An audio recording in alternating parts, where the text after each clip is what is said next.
Here we go, here we go. Move it, move it, move it. Yeah. Beautiful. Next man up. Yeah. Let's go. Hello and welcome to the show. I am your host, Donovan Lee Dean, actor, author, and rhythmic poet.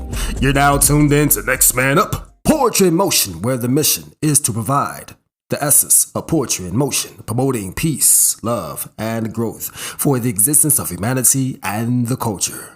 Later in the episode, there will be a featured poetry read entitled Selfishly Afraid, read by the creator, actor, writer, director, producer, and filmmaker, Stefan Petway. But right now, let's get into the poetry mix. This is Next Man Up, Poetry in Motion. Brand new.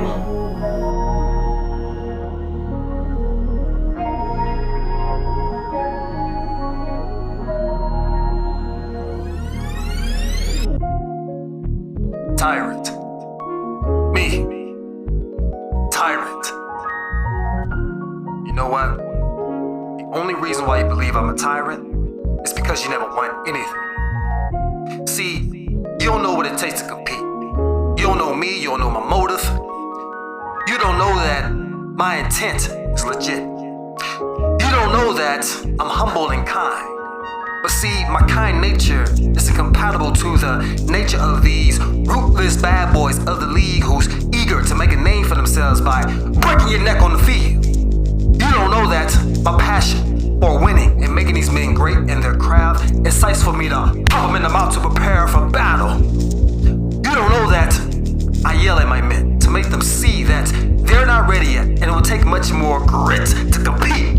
You don't know that this league is far more ugly, more vicious than I can ever be with my men. See, our opponent, they don't care about us. And why should they? All that they care about is inflicting pain, winning games, and looking good while doing it. Life. If you don't know that, then we can't relate. And if we can't relate, then why are we talking? Look, if I'm perceived as a villain, so be it. If everybody's mad at me, so be it. But the records don't lie. I'm a champion. My team are champions. We win ball games. Now, if you excuse me, I got a game to win. I ain't taking no L's, rookie. I ain't taking no L's. You know what it is. I stand 10 toes down on this one. What about you? I stand 10 toes down on this one. What about you?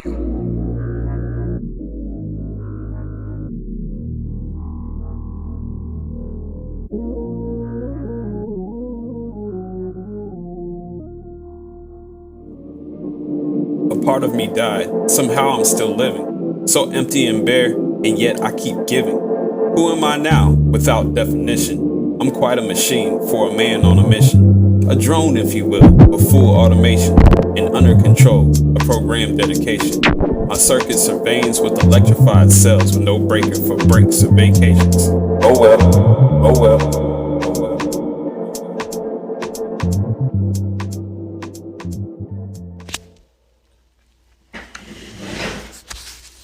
The architect. To build, to imagine, is a fashion that leads to a new beginning. Placing pieces to a puzzle, isolating in this bubble, can get a creative in trouble.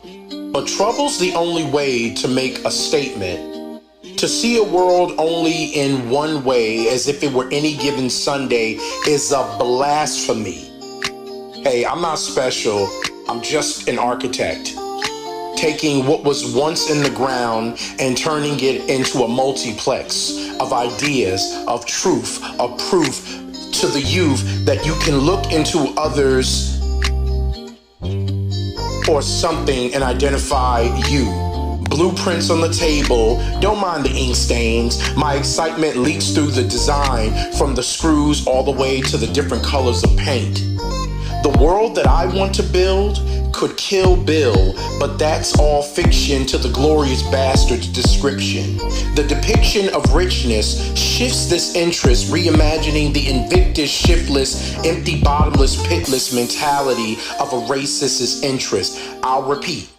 The depiction of richness shifts this interest, reimagining the invictus, shiftless, empty, bottomless, pitless mentality of a racist's interest. I invest in the contest of others to create togetherness so that we can burst through this bubble of sloppiness, so that we can kill the inner Grim Reaper, so that we can then call upon the gods that we were birthed from and ask those gods to give us that spark, to give us that light, that torch, to give us that thing that never dies, which is more life. Again, guys, I'm nothing special. I'm just an architect, ready to build something new. How do you love a black man? From a queen to her future king, you are a king. You are the tree of life, the reality of my existence. You were manifested exclusively by my desire. Shelter me, hold me close within the branches of your limbs. The eldest trees are firmly rooted and grounded in the earth. Your presence brings shade during times of extreme illumination. Too much exposure will surely deflect the necessary nutrients from being absorbed by the outer layers. Allow the sensitivity and delicateness of my flower to envelop you, comfort you, and nurture you. Your battle is not with me, it is within. Just as the small seedlings do not battle with the windstorms and rain, but absorb only what is needed for growth. For I am the gentle power surge you need, reminding you to stay connected to Source.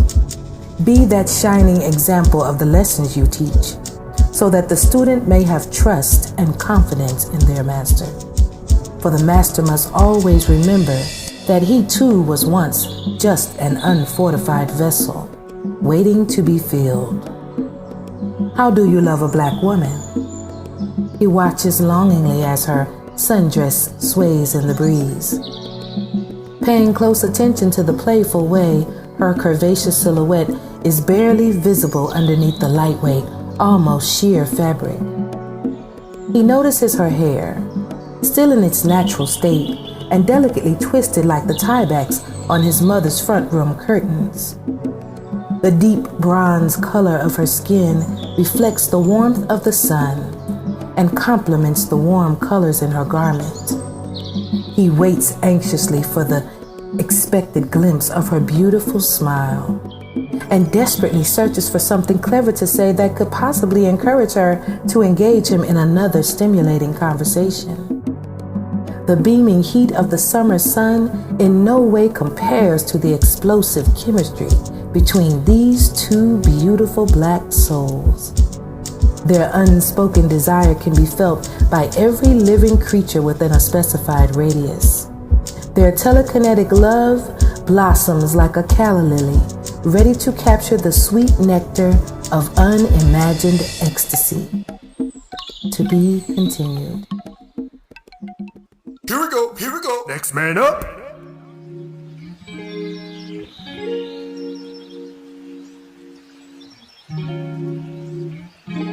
That girl from way back south, she got me southern dreaming. Thick and creamy, fine, brown, sweet as mine's best pies. That girl from way back south, she got me southern dreaming. Brown, sugar, she invaded my soul, body, and mind. She prances through the fields of the magnolias. She's flaunting them thick curves as a groove of slow rhythm compelled by melody of hummingbirds. Country girl with striking physique, sex appeal never discreet. The guitar plays, celebrating her beauty with southern ribs. Chords, beat. This dream feels so real. She's the one for me. Humid, moist from the Gulf, moist the skin, sexy supple. A product of the bayou, so fierce, she make them knees buckle. She's delectable like cornbread, oxtails, that southern cuisine. Such a treat, like that Louisiana crawfish, I'm a fiend. This dream feels so real. She got the remedy. This dream feels so real.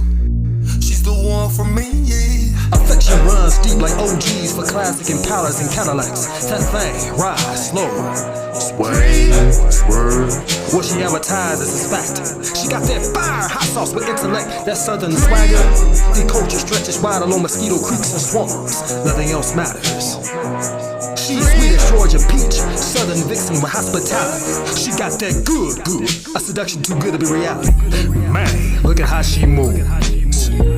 Slow, chop and smooth. Got my mind screwed up. Ha. This is ecstasy, I close my eyes, don't wake me up. She's vivacious like family cookouts, those Friday afternoons, two-step dip groove, R&B eating my soul food. Natural beauty, she wasn't natural from the root, skin a natural glow. So natural this queen, she calls me king, can't let this one go, I'm good. This dream feels so real. She's the one for me, yeah. Selfishly afraid. Why am I so afraid of happiness? Why am I so afraid of blackness? Why am I so afraid of madness? Why am I so afraid of fashion? Why am I so afraid of dad-ish? Now granted, Daddy probably had some swag in that bag and he held on tight to his cash, and Papa was a rolling stone with some moves like Jag. Yet still, why am I so afraid of him? Why am I so afraid of them? Why am I so afraid of relationships? Bullet to the head, holding on to the queen's body while I collapse to my knees from her weight because my body is slim. Why am I so afraid of the questions? Why am I so afraid to follow cultural etiquette? Why am I so selfish, but yet I can't help it? Why am I so afraid of a reflection while I self-reflect the reflection? Why am I so afraid of being helpless, neglecting the pool of wellness? Why am I so afraid? Why am I so afraid, yet I'm not afraid to share this? Well, maybe it's because I love my feelings. Maybe it's because I respect my feelings. Maybe I'm just selfish. Maybe it's because I respect my feelings. Maybe I'm just selfish. Of my feelings.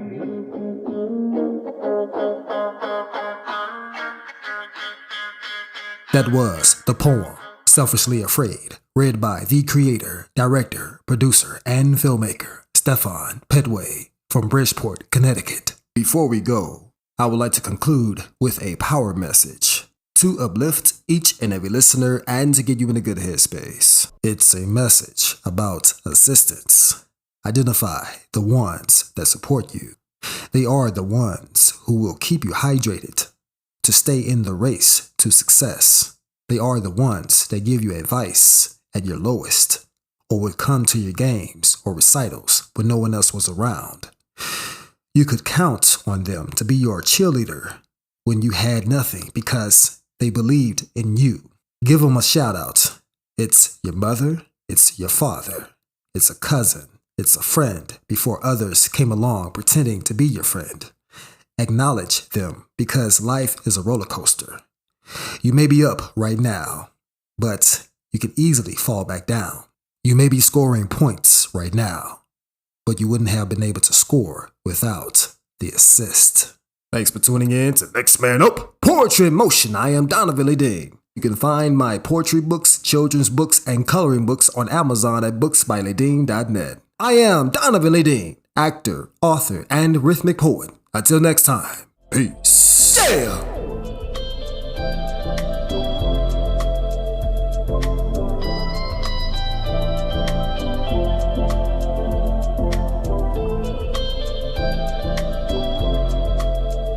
you.